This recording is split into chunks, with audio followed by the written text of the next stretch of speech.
Radhe Radhe student, स्वागत करते हैं आप सबका आज के इस नए लेक्चर में। पिछले वाला जो हमारा एक चैप्टर है गति क्लास 9 का फिजिक्स का, उसमें पहला लेक्चर हम ले चुके हैं जिसमें आपको दूरी और विस्थापन के बारे में बहुत ही अच्छे तरीके से एग्जाम्पल के साथ और फुल कॉन्सेप्ट के साथ डिटेल में वर्णन किए थे और फिजिकल क्वांटिटी को भी आपको समझाए थे। और इस लेक्चर में हम बात करेंगे चाल और वेग के, यानी स्पीड और वेलोसिटी के बारे में। दोस्तों, ये जितनी बातें यहाँ पे लिखी है, जो भाषा में यहाँ पे लिखा है, प्रकार क्या है, ऐसा यूनिट क्या है, इसका मतलब परिभाषा क्या है, ये सब आपको एज इट इज इस वीडियो को देखने के बाद यहीं पर याद होके जाएगा। बस क्या करना है, आपको लेक्चर जो हम बोलेंगे उसको ध्यान से सुनना है। उसके बाद फिर ये जितनी भी बातें हैं वो आप खुद से लिख लोगे। अगर फिजिक्स में आगे बढ़ना है तो लेक्चर को अटेंड करना पड़ेगा और कॉन्सेप्ट समझने पर ज़्यादा ध्यान दीजिए। भाषा रटने का सब्जेक्ट नहीं है फिजिक्स। फिजिक्स मतलब कॉन्सेप्ट होता है। तो चलिए शुरू करते हैं। चाल और वेग। तो चाल समझ के क्या आ रहा है, जैसे स्पीड क्या होता है। कॉमन लाइफ में या जनरली लाइफ में आप लोग कभी बाइक चलाते हैं या कार चलाते हैं या साइकिल चलाते हैं या किसी को चलाते हुए देखते हैं।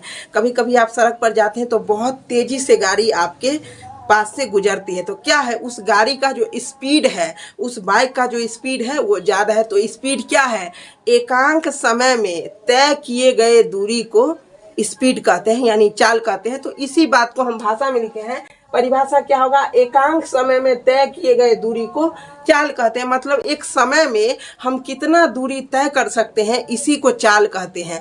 अब इसका परिभाषा तो आप समझ गए। अब देख लेते हैं निरूपित किससे किया जाता है। तो स्पीड का फॉर्मूला होता है डिस्टेंस अपॉन टाइम। अब ये जो स्मॉल डी है इसका मतलब है डिस्टेंस और टी का मतलब है टाइम।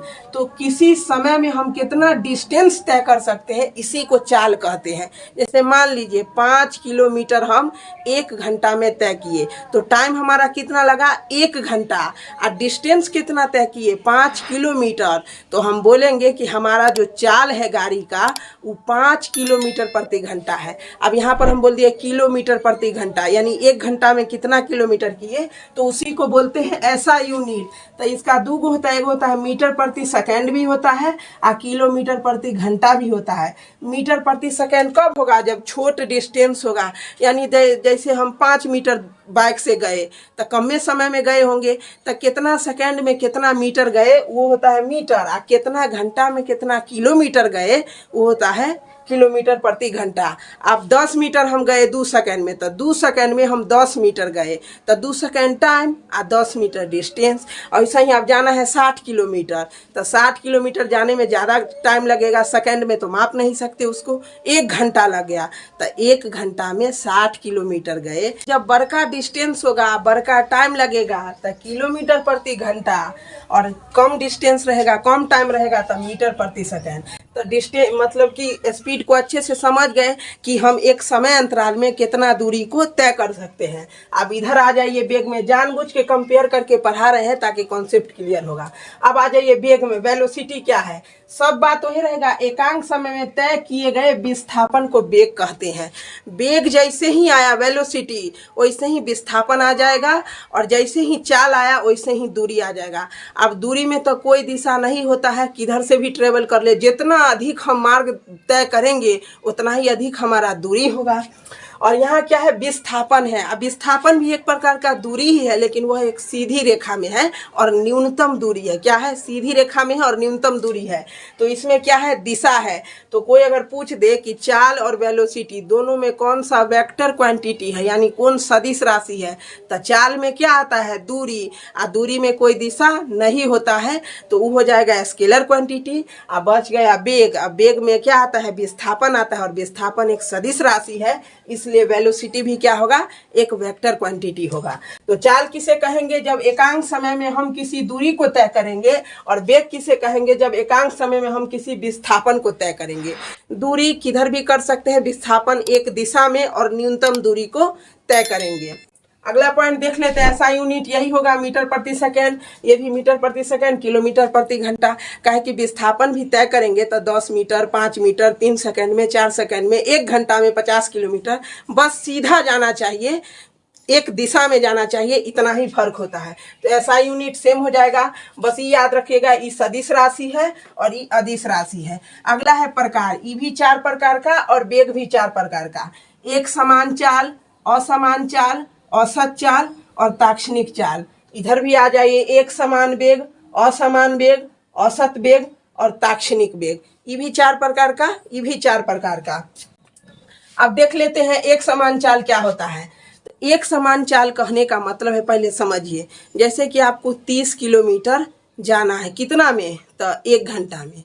30 किलोमीटर प्रति घंटा से आप जा रहे हैं, तो 10 मिनट में आप 5 किलोमीटर चले गए। यहाँ तक 30 किलोमीटर है और यहाँ से आप चलना शुरू कर दिए, तो 10 मिनट, 20 मिनट, 30 मिनट में आपको 30 किलोमीटर पहुँचना है। तो ये 10 मिनट में आप 5 किलोमीटर गए, यहो 10 मिनट में आप 5 किलोमीटर गए, यहो 10 किलोमीटर में आप 5 किलोमीटर गए। मतलब एक समान समय के साथ आप समान दूरी तय कर रहे हैं। अगर ये 10 मिनट में 5 किलोमीटर गए हैं तो अगला 10 मिनट में भी 5 किलोमीटर दूरी गए हैं। तो डेफिनेशन क्या हो जाएगा कि जब कोई वस्तु, इसी बात को हम लिख दिए, जब कोई वस्तु समान समय अंतराल में समान दूरी तय करता है तो उसे एक समान चाल कहते हैं। एक समान चाल यानी समान समय में हम समान डिस्टेंस को तय कर रहे हैं, मतलब समान दूरी को तय कर रहे हैं। जैसे 10 मिनट में हमको 5 किलोमीटर जाना है, तो इसके बाद जो अगला हमारा 10 मिनट टाइम होगा उसमें भी हम 5 किलोमीटर जाएंगे। अगला 10 किलोमीटर होगा उसमें भी हम 5 किलोमीटर जाएंगे। मतलब समय के साथ साथ हमारा जो स्पीड है वो भी समान है। तो समान समय अंतराल में समान दूरी को तय करते हैं तो एक समान चाल हो जाएगा। अब इसी का उल्टा हो जाएगा असमान चाल, कि यहाँ समय समान रहेगा लेकिन दूरी समान नहीं रहेगा। इसलिए डेफिनेशन क्या हो जाएगा, जब कोई वस्तु समान समय अंतराल में असमान दूरी तय करता है। अब जैसे देख लीजिए, इसको जाना है तो ये 10 मिनट में 5 किलोमीटर गया, अगला जो 10 किलोमीटर आएगा उसमें 3 किलोमीटर जाएगा। इसमें 5 गया था, उसमें 3 किलोमीटर जाएगा, तो उसका स्पीड क्या हो गया, बदल गया। और अगला 10 मिनट में 7 किलोमीटर चला जाएगा तो स्पीड क्या है, बढ़ गया। मतलब इसका जो चाल है वो समान नहीं है, वो बदल रहा है, इसलिए इसको परिवर्तनशील चाल भी कहते हैं। तो असमान चाल का क्या हो जाएगा कि जब कोई वस्तु समान समय अंतराल में असमान दूरी तय करे। अगला 10 मिनट में ये 5 किलोमीटर गया, अगला 10 मिनट में ये 3 किलोमीटर गया, फिर अगला 10 मिनट में ये 7 किलोमीटर चला गया। तो टाइम तो 10 मिनट का अंतराल है लेकिन स्पीड बदल रहा है, यानी चाल बदल रहा है। इसके लिए इसको परिवर्तनशील चाल भी कहते हैं या असमान चाल कहते हैं।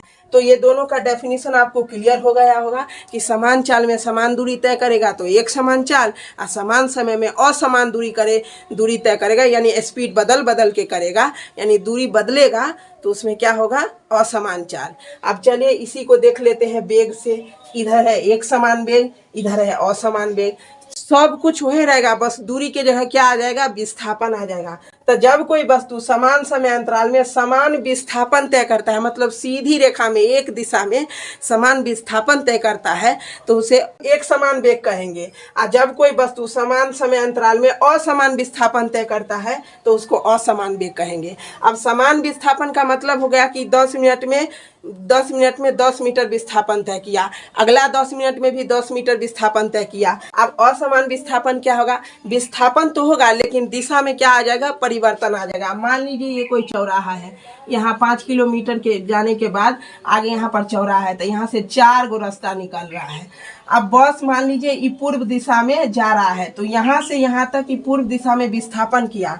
अब इसके आगे भी दक्षिण दिशा की ओर चला गया तो इसका विस्थापन यहाँ से कैलकुलेट होगा।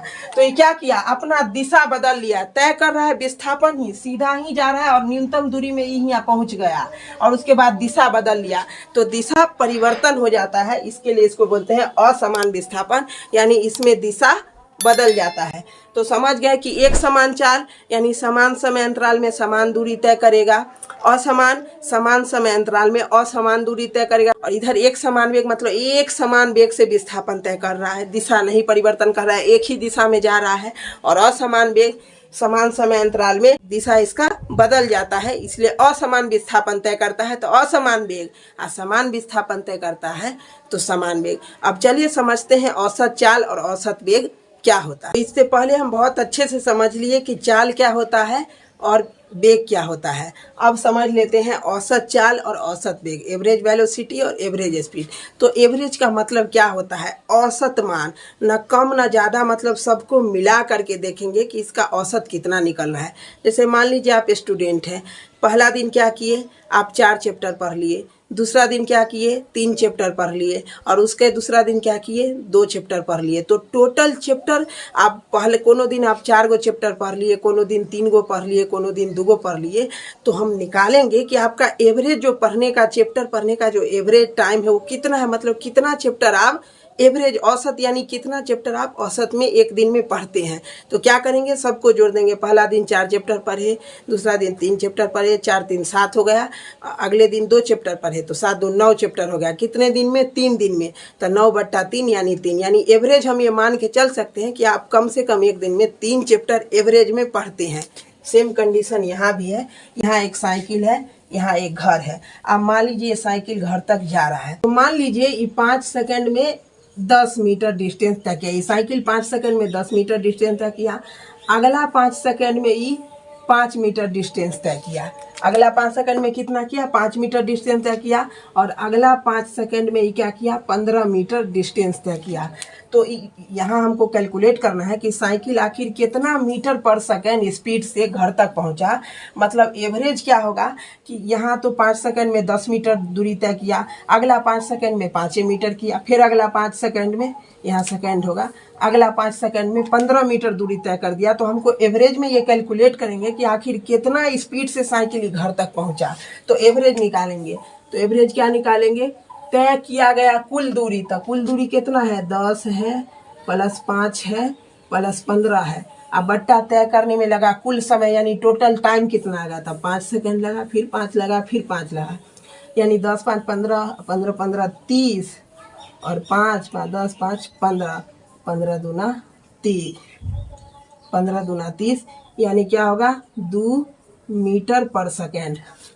यानी एवरेज इसका क्या निकला, 2 मीटर पर सेकेंड। यानी एवरेज अगर मानेंगे तो 1 सेकेंड में कितना मीटर डिस्टेंस तय किया साइकिल, 2 मीटर। एवरेज क्या निकला, 2 मीटर पर सेकेंड। ये मीटर पर सेकेंड यूनिट है।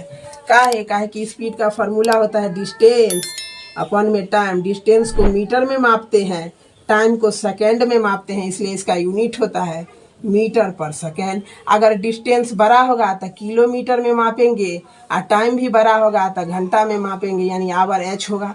तो यहाँ हो जाएगा किलोमीटर पर आवर। तो ये यूनिट है। बाकी समझ गए एवरेज क्या होता है कि 1 सेकंड में ये कितना डिस्टेंस तय करेगा, वो एवरेज निकाल लिए। अब इसी प्रकार से यहाँ देख लीजिए एवरेज वेलोसिटी है, तो तय की गई कुल दूरी के जगह क्या हो जाएगा, विस्थापन, यानी सीधी रेखा में, और तय करने में लगा कुल समय। यानी मान लीजिए ये 5 सेकंड में 10 मीटर विस्थापन तय किया, फिर अगला 5 सेकंड में 5 मीटर विस्थापन तय किया, फिर अगला 5 सेकंड में 15 मीटर विस्थापन तय किया। तो फिर इसका क्या करेंगे, टोटल विस्थापन अब बट्टा टोटल समय, दोनों का यूनिट सेम होता है। यानी बोलेंगे कि ये जो साइकिल है ये 2 मीटर पर सेकंड विस्थापन तय किया, यानी 1 सेकंड में 2 मीटर विस्थापन तय किया। तो ये हो गया सेकंड के टर्म में। अब मान लीजिए स्थिति के टर्म में विस्थापन दे दिया, क्योंकि विस्थापन में एक डेफिनेशन और था कि प्रारंभिक स्थिति और अंतिम स्थिति के बीच का न्यूनतम दूरी को विस्थापन कहते हैं। तो जैसे मान लिए दे दिया कि इसका जो प्रारंभिक स्थिति था वो 20 मीटर पर सेकंड था, और अंतिम स्थिति इसका 40 मीटर पर सेकंड था। तो इसका एवरेज मतलब एवरेज वेलोसिटी औसत वेग बताइए। तो उसमें फॉर्मूला क्या होता है, भी एवरेज, यानी औसत वेग का फॉर्मूला होता है प्रारंभिक वेग प्लस अंतिम वेग अब बट्टा में 2। इसको हम गति के समीकरण में बहुत अच्छे से पढ़ाएंगे। तो ये फॉर्मूला होता है स्थिति के टर्म में प्रारंभिक वेग प्लस में अंतिम वेग अब बट्टा में 2। मान लीजिए इसका प्रारंभिक वेग 20 से शुरू किया, चलना 20 से शुरू किया यानी प्रारंभिक वेग, और अंतिम वेग इसका 10 हो गया, तो बट्टा, तो एवरेज क्या हो जाएगा 20 10 30 अब बट्टा में 2, यानी 15 मीटर पर सेकेंड। यानी 15 मीटर पर सेकेंड के एवरेज वेलोसिटी से क्या किया, विस्थापन तय किया। तो ये कब होगा, जब विस्थापन स्थिति में देले रहेगा, प्रारंभिक स्थिति और अंतिम स्थिति। जहाँ से चलना स्टार्ट करते हैं वो प्रारंभिक स्थिति, और जहाँ तक जाते हैं वो होता है अंतिम स्थिति। तो उम्मीद करते हैं ये आपको अच्छे से समझ में आ गया होगा। एक बार अच्छे से देख लीजिए।